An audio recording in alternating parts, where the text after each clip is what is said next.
18వ అఖిల భారత మహాసభలు డిసెంబర్ 31వ తారీఖు నుంచి జనవరి 4వ తారీఖు వరకు విశాఖపట్నంలో పెద్ద ఎత్తున మొట్టమొదటిసారి జరుగుతూ ఉన్నాయి. ఈ మహాసభలకి దేశవ్యాప్తంగా 1600 మంది వివిధ ప్రాంతాల నుంచి, కాశ్మీర్ నుంచి కన్యాకుమారి వరకు ఉన్నటువంటి కార్మిక సంఘాలకి, పోరాటాలకి నాయకత్వం వహిస్తున్న 1600 మంది ప్రముఖులు హాజరవుతున్నారు. దాదాపు 7 విదేశాల నుంచి కూడా కార్మిక సంఘాల ప్రతినిధులు హాజరవుతున్నారు.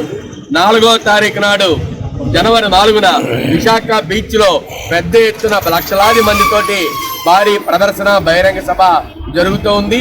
ఈ మహాసభల జయప్రదం కోసం ఇప్పటికే అనేక కార్యక్రమాలు నిర్వహిస్తూ ఉన్నాం.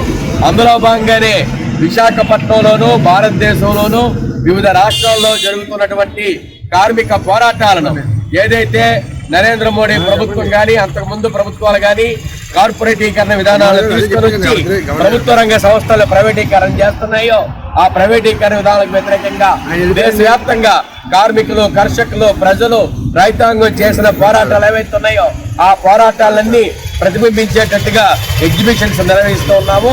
అది నిన్న ఈ రోజు నుంచి మొత్తం 27వ తారీఖు వరకు కూడా నగరంలో ఉన్నటువంటి అన్ని ప్రముఖ ప్రాంతాల్లోనూ, పరిశ్రమల గేట్ల వద్ద, అలాగే కార్మిక నివాస ప్రాంతాల్లోనూ కూడా ఉదయం నుంచి సాయంత్రం వరకు ఈ ఎగ్జిబిషన్స్ ప్రముఖమైన ఘట్టాలతోటి, చారిత్రక ఘట్టాలతోటి నిర్వహించడం జరుగుతుంది.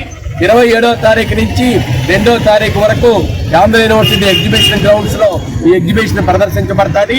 ప్రజలు దీన్ని తిలకించి గతంలో జరిగిన పోరాటాలని, వాటిని కూడా తెలుసుకోవాలి.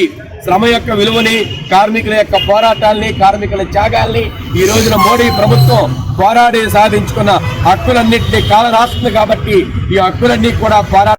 Welcome to your YouTube channel. Don't forget to like, subscribe and share the videos.